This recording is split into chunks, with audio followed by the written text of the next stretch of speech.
East Africa now, to Nairobi in Kenya for one of the highlights of the motor sporting calendar. The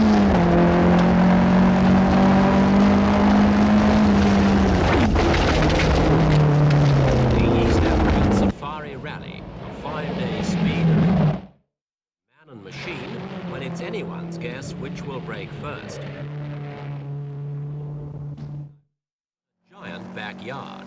A huge wilderness that stretches from flat, scorching plains to soaring mountain ranges over solid bedrock, through choking dust clouds or rivers of gooey mud, and much of it is still untamed. Wandering Games, a colourful tourist attraction, but it's a nightmare for motorists.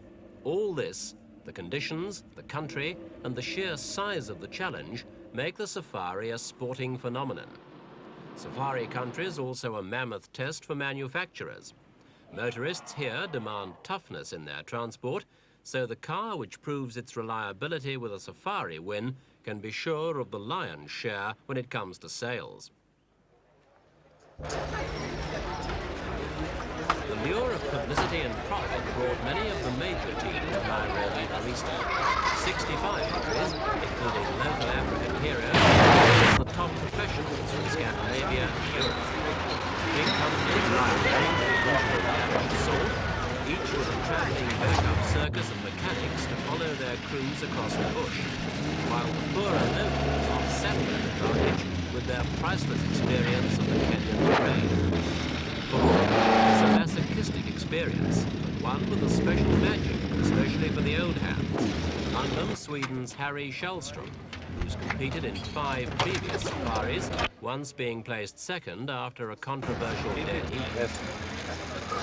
What brings you back every year to the safari? I like the safari. Why? It's a long rally and tough and everything happens. Thank you. Indeed, everything is happening, and it happens a lot quicker in a month's strikes. Unlike racing cars, and they're certainly built for speed. Glass fiber bodies so thin you can actually see through it in places. But the rapid Lanciers are stronger than they look. Second and third last year. Seated first in this struggle is Sandro Munari, small Italian from one year's Monte Carlo match. Il brevetto bisogna prenderlo da lì. Is in precision driving over smooth tarmac. Even so, he was the expert's choice. Vivinder Singh, on the other hand, knows the country. With 17 safaris behind him, he has plenty of experience. Once, twice, he's been Kenya Rally champion 5 times. Which he also sells for a living.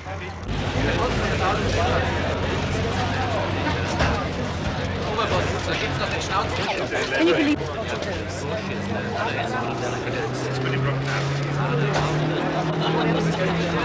I should be around In East African Safari we have this all the unexpected challenges.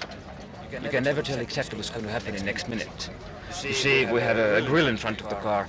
I've been stoned so far in the last 12 years about 100 times.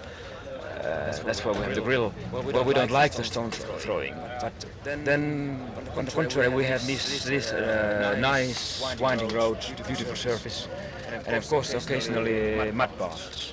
What's the greatest obstacle? Is it weather? Is it stones? Weather.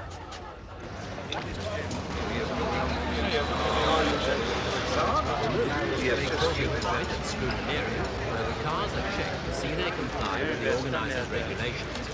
This year, the route had been shortened by 1,000 kilometers to 5,000. That's 3,000 miles, and there were 5 days to do it in. The pundits were saying it would be too easy. It wouldn't prove anything.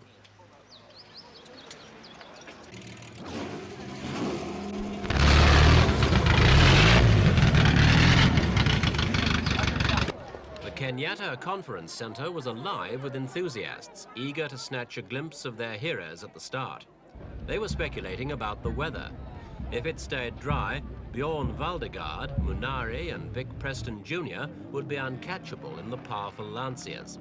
But if it rained, the advantage in boggy conditions could go to wily old hands, Perhaps Timo Mäkinen driving a Peugeot, a make that's won the Safari 5 times, including last year.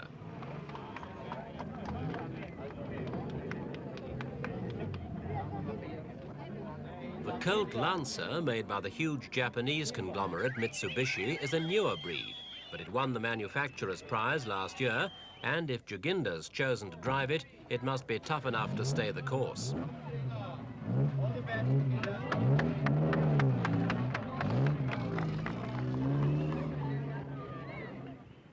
At least these spectators can count on a good view.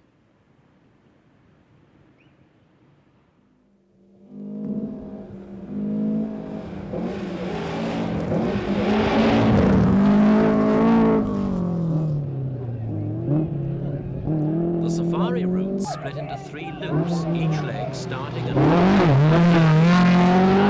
in between. The first leg started dry, fast and dusty. The sudden thunderstorm caused a flash flood, trapping half the field less than 500 kilometers from the start. Timo Lampinen's Peugeot escaped the flood, but dropped an hour doing it.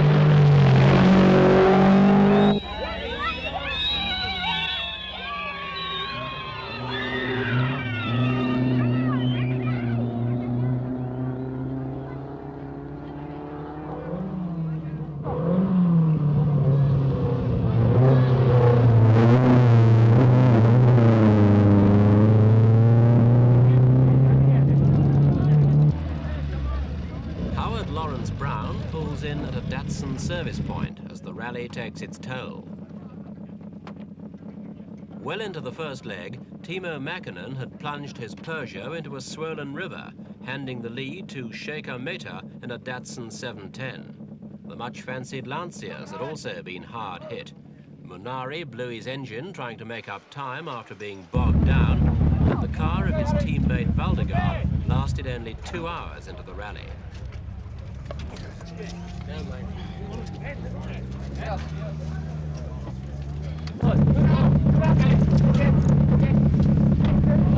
A Datsun sweeps through Africa's ever-changing scenery. Sully Remtala in a dramatic drive that was to reward him with 8th place.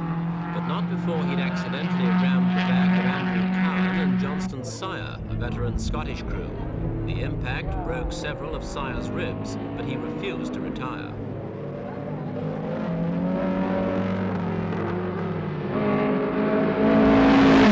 Stops for the safari.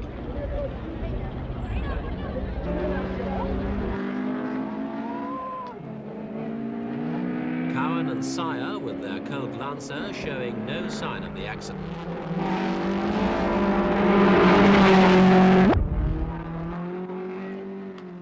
Out of the dusk, the sole remaining Lancia.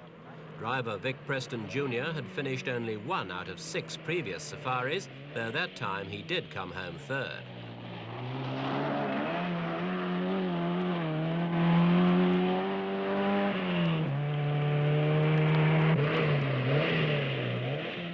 A V6-engined Peugeot coupe in the hands of Hannu Mikkola, the Finn who won the London to Mexico rally for Ford. Hannu's motor overheated later and he dropped out. So far so good for Shaker Mehta, the 1973 winner, in a Datsun Violet.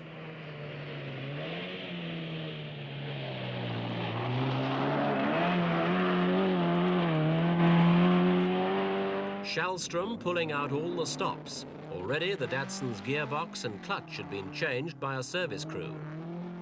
But Cowan's Lancer had needed very little attention, and he dropped virtually no time on the road.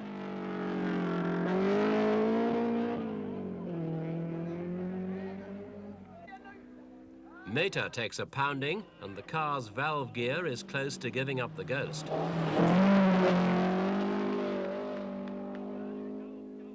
Joginder Singh survived the floods of leg 1, and in dry conditions, he carved out a commanding lead.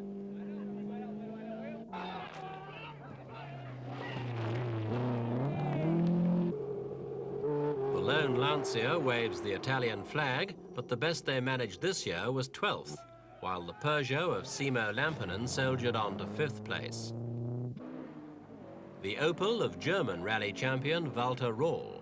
In this, his first safari, Rawl tried hard to please the fans, though later his car was written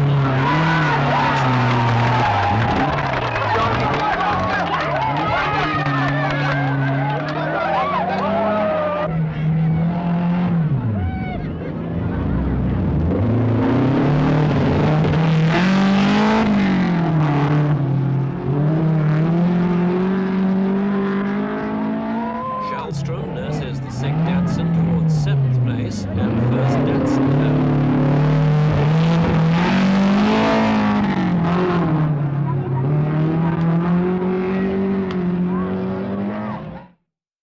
In the lead, but it's been at a price.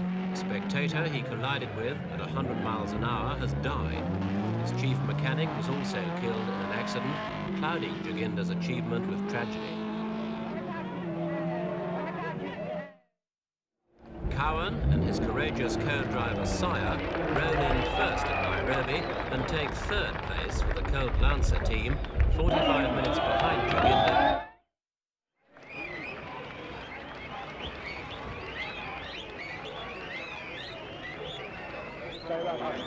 Another Colt took 2nd place, so it was 1-2-3 for the Mitsubishi team.